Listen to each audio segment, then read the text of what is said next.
Welcome to the Impossible Shift. I'm your host, Jennifer Benson.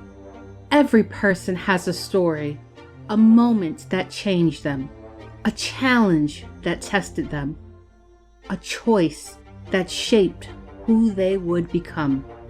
On this podcast, we explore those stories through conversations about healing, identity, resilience, purpose, and personal transformation. We'll uncover the lessons that emerge when people face life's most difficult moments and choose to keep moving forward. Because transformation rarely happens all at once. It happens one choice at a time. Thank you for joining us. Let's begin.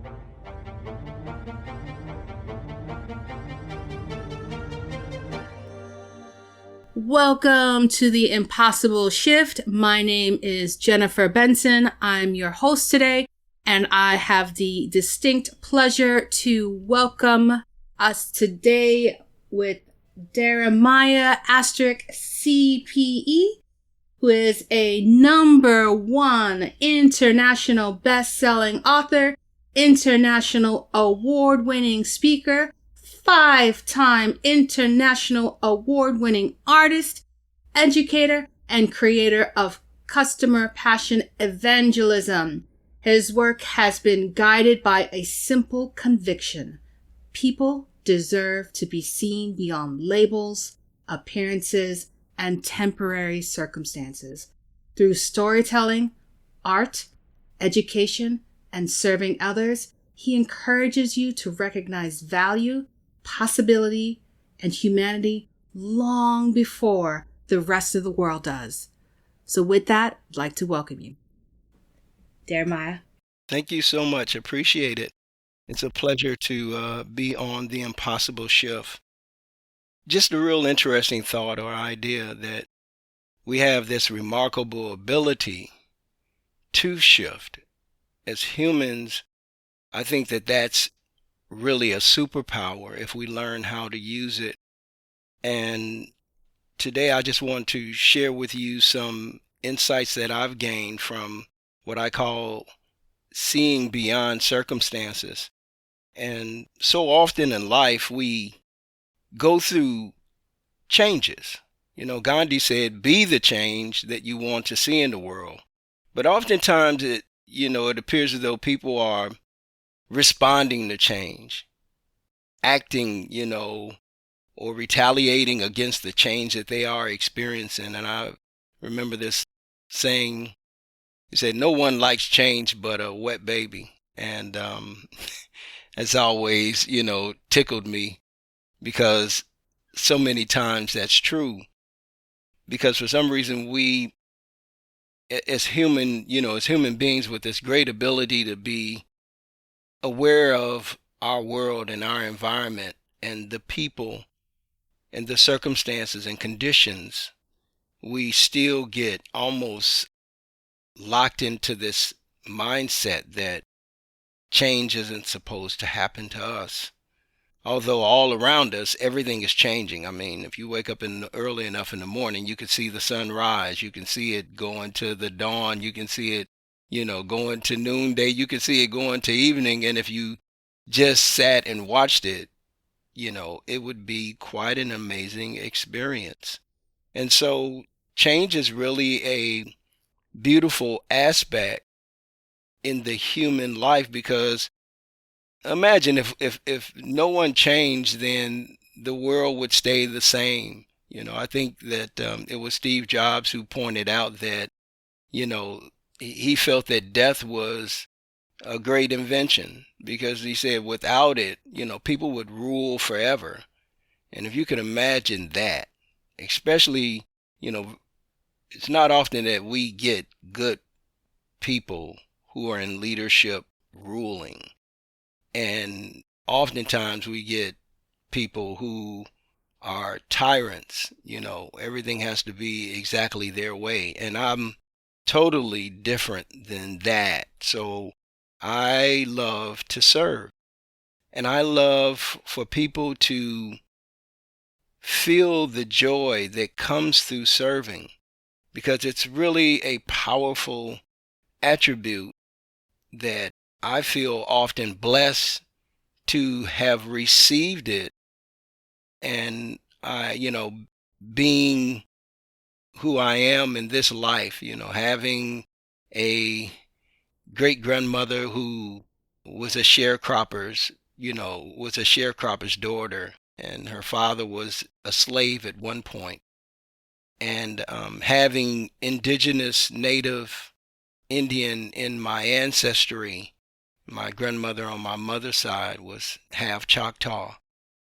And then, having a great white grandfather who was Irish gives me a unique, platform from which to see the world, or lens to see the world from. And because of that, I've been inspired, to see beyond circumstances, because generally when people see me in real life, they just, have a skin color to look at. And I'm like, that's not really the way to, know who I am. No different than it would be for me to look at anyone else and because of their skin color, assume anything, until I've taken the time out to talk to them and to engage them. And even then, I don't know what it is about me. I just have this so much love in my heart that I tend to see like the best of a person, meaning that when I meet someone, I can actually see their future highest self. And that's probably really strange for most people to, imagine, but I'll kind of put it into a story. There was a young man that I met when he was about 2 years old. And when I met him, he was, on the south side of Chicago. He was outside, about 2 years old, walking around in a building next to their building, which of course had already been torn down. So it was mostly like gravel and a little bit of rubble of, broken bricks and bottles and that kind of thing. And when I saw him, I didn't see what everybody else saw, because oftentimes we see the environment of a person and we kind of put that condition upon the person.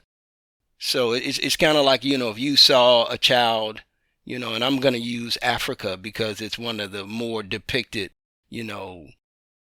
areas of like poverty outside of America, even though we have so much poverty in America, it's ridiculous. But people will see a child in Africa and they will see their circumstances, and for some reason they, put the environment circumstances on the child.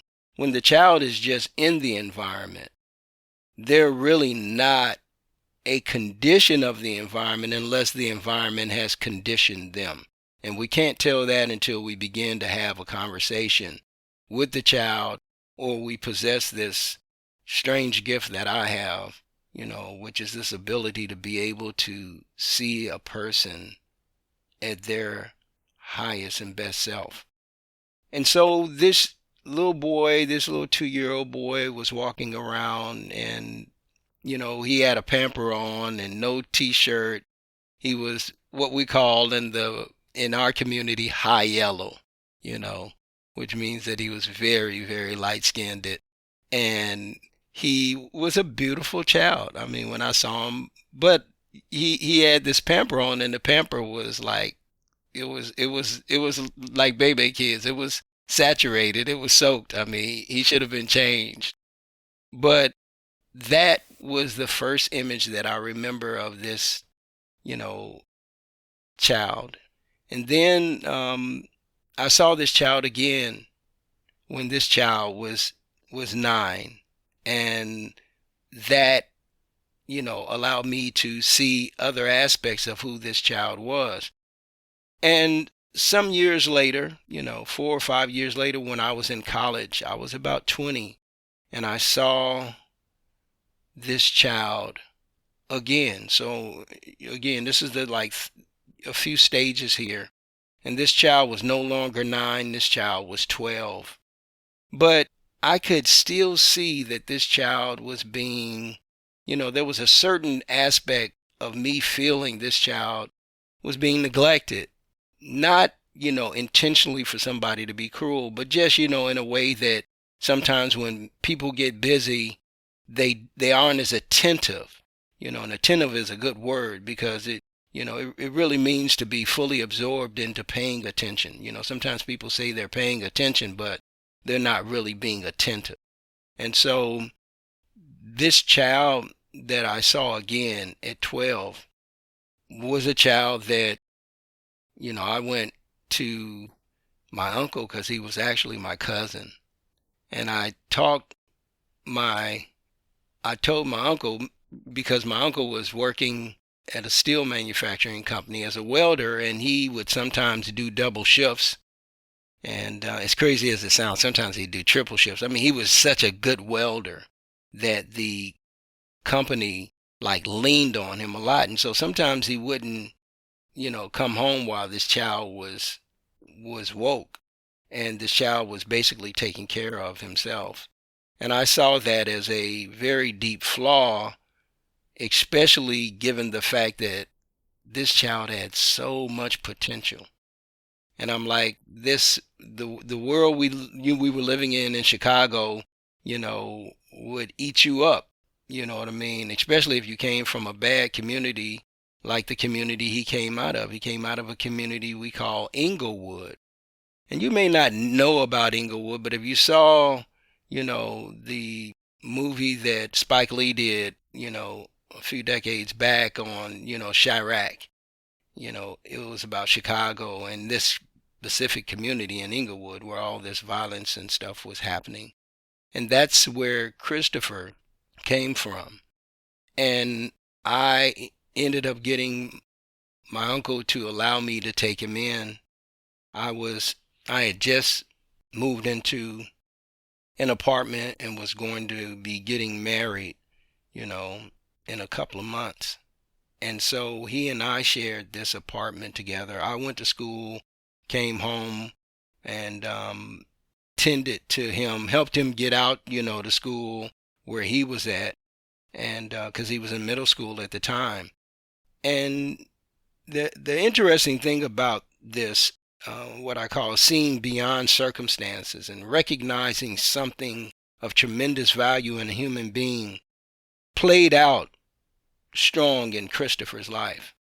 He ended up, while he, went from middle school to high school, when he was in high school, he took some art classes because, like me, he was real creative and he drew and painted. We had that thing in common. I was finishing up, my last year and a half of college, and Christopher was doing art at his high school. And Christopher ended up being recognized for his artwork while he was in high school, that one of his teachers was so impressed that this teacher invited him to do a internship with the city of Chicago. Now, just imagine, an internship at the city of Chicago, and you're a junior, you're coming to the end of your junior year of high school at that time. That's an amazing gift for someone to hand off to someone else, and they made a few calls and they contacted a few people, and sure enough, Christopher was in there working, for the city of Chicago. And during that summer, he ended up creating a banner that hung on the light posts all around downtown Chicago, beginning at the Magnificent Mile, going all around. And his banner that he designed and created hung on the light posts in the city of Chicago. I mean, if that isn't like amazing, then you'd have to be an artist to really appreciate that level of opportunity. But this was this was a kid who came from Inglewood who would have been swallowed up by the gangs and the violence. But because, I saw him beyond his circumstances. He was able to take that, and me taking him in was able to create an environment so that he could express and what was inside of him, what I had saw, you know, even when he was 2 years old, just began to flourish and come out. And Christopher ended up becoming, a artist in his own right, literally without a college degree, literally talking himself into some of the most interesting scenarios, worked for a law firm, and ended up was in the mailroom working for that law firm downtown Chicago.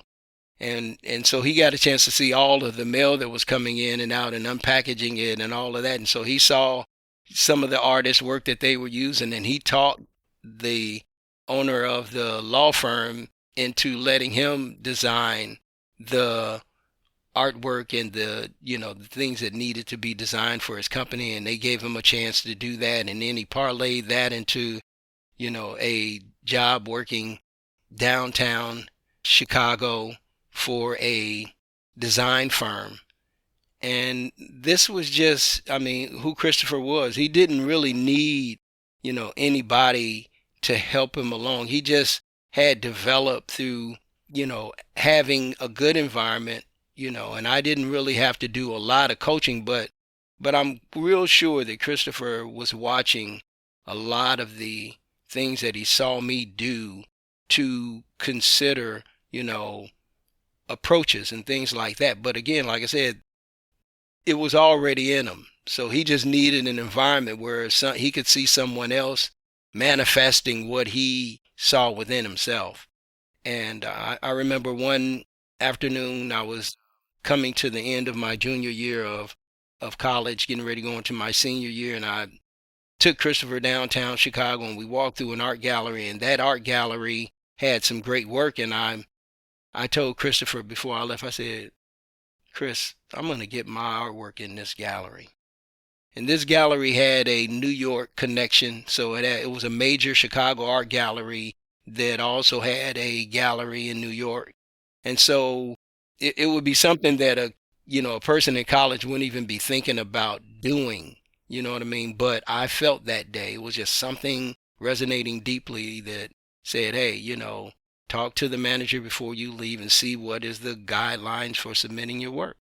And sure enough, they did that, and they let me do that. And they called me back about a week later, and I came back in and, had all of my original pieces out. I had to borrow someone's car to get down there and show this work. And the manager I had a sleeve of slides of all of the pictures that I brought in. So he took that sleeve of slides and went to the owner of the gallery and showed him the slides. And the gallery owner said, no, he didn't think that, he would be interested in taking any of my work in. And so the manager came back and told me what he said. But some people say fate, but I know that, what I was feeling that day before I got the appointment was something that was supposed to happen. And so I felt like, again, this was a divine appointment. And so life would have it that the gallery owner needed to go to the bathroom. And in order to get to the bathroom, he had to come through the area where all of my artwork was in this room, where where the manager was looking at it. And so when he walked through, you could tell he was in a rush to get to the bathroom, but one of my pictures caught his eye. And he looked at me, he said, is this you? Because it was a self-portrait. And I said, yeah, it's me. He said, man, that's a great self-portrait. He said, he said, were you mad when you did this? I said, no. I said, I'm just, I was just sitting in front of the mirror and painted the picture. And he looked at his manager. He said, let's take that piece and we're going to put that one on consignment. And then there was another piece that I had done. And you won't believe this, but it happened to be of my cousin Christopher. And I called the picture Cousin Chris. And Chris, wasn't there when I was showing my work, but the gallery owner said, and I'll take that piece too. Well, they took those pieces, and less than 2 weeks, they gave me a call, and they said, hey, that picture of Cousin Chris, that picture sold. And so, again, I'm just sharing like these bits of insight of the things that happen when you see beyond circumstances, and to help you to understand the impact that Christopher had on all of us. Christopher ended up getting his work shown by McDonald's. He submitted a piece to McDonald's for Black History Month, and McDonald's accepted and bought the piece right out. I think it was for about $22,000 or something dollars. And back during that time, that's a great sale for an artist his age, And Christopher then parlayed that into doing a picture for Sears. And Sears ended up accepting his work, and they showed it at every Sears store all over America and all over, Europe, and did posters of his work. And then he ended up gaining an opportunity to be in a photo shoot for a campaign that the United States Post Office was doing for young business people. Some of you, if you were around then, you might remember it. It was around 2002, and you could see these when you walked into the post office. Hanging from the rafters of the post office were about 4 or 5 large-scale plastic banners with images of people who were small business people. And Christopher's image was on one of those banners. And so no one would have ever known. I can't say I saw all of that, the specific nature of the things that happened, but I'm just sharing with you that I saw Christopher. 2 years old, I saw who he was. I saw his potential. I saw, that this young man had greatness in him. And I'm so glad that I did what I did, not because I'm proud, but because my Creator spoke to me and said, hey, bring this young man up underneath your arms and, and encourage him, mentor him, guide him, love him like he was your own child. I mean, like I told you, I had brought him in right before I got married, and I didn't have any children. And most people wouldn't even do that. You're about to get married, you're 20, you're about to turn 21, and you turn 21 and you get married. Most people would be like, hey, no, I'm not taking on nobody's kids. I'm not, I'm not interrupting my life to look after nobody's child. I don't have any children of my own. I mean, matter of fact, it was a couple of years later before I even had my first child. So again, I share this story with you to remind you that even in your own life, learning to see beyond circumstances and learning to see beyond the situation. In other words, situations happen to us, circumstances happen to us. And if we get too caught up in the outer circumstances, we miss, as Bruce Lee once said to the young man in the movie Enter the Dragon when he tapped him on the head because the young man wasn't paying attention. He said, you got to pay attention, otherwise you'll miss all of this heavenly glory, And that's how life is. If you're not paying attention, you know what I mean? Not to the outer circumstances, but to the inner circumstances, to the things going on within inside of you, to the words, the voices, the thoughts, the ideas that you have about who you should become. It can be easy to get caught up in what I call the suffering of appearance, meaning that you have now become a victim of what you see in the outer environment, but you have to hold on to the real truth of who you are. You have to anchor yourself in that belief that you are here on purpose, that you are here with an intention to create something. You weren't born by accident. You weren't born by happenstance. I mean, just by the sure fact that your parents, fell in love with each other or, made love or whatever, the way you want to see it, you have to understand that that wasn't an accident. It takes two people to be involved intimately in order for a child to be born. So Even when people say, and I've heard it said, that, well, he was an accident. No, there aren't any accidents. If you playing in the playground of love, that's where babies happen. So you can't say that, a child is an accident, that, this has happened by accident. No, there aren't any accidents. There are circumstances where you are, in the right place, and you could say at the wrong time. But again, you're the person that has the greatest impact on your life, and you're the one who has the greatest ability to make that change and to do that. So today, I just want you to remember, seeing beyond circumstances is crucial. Just imagine if I hadn't saw who Christopher really was, then we would have all missed out on this great artist that was born. Thank you so much. Thank you for your time. Thank you, Deremiah. Wow, what an inspiring story. For those of you who are interested in finding out more or connecting with Deremiah, there's going to be some links and some more information on him in the podcast description. So I would definitely check out the podcast description to get connected with him. And I want to thank you so much for tuning in today at The Impossible Shift. Thank you for joining us. Until next time, take care. Thank you for joining me for this episode of The Impossible Shift. If today's conversation resonated with you, I invite you to share it with someone who may need to hear it. You can learn more about The Impossible Shift, explore resources, books, coaching, and upcoming projects at theimpossibleshift.com. Until next time, remember, choice is your power. I'll see you at the next episode.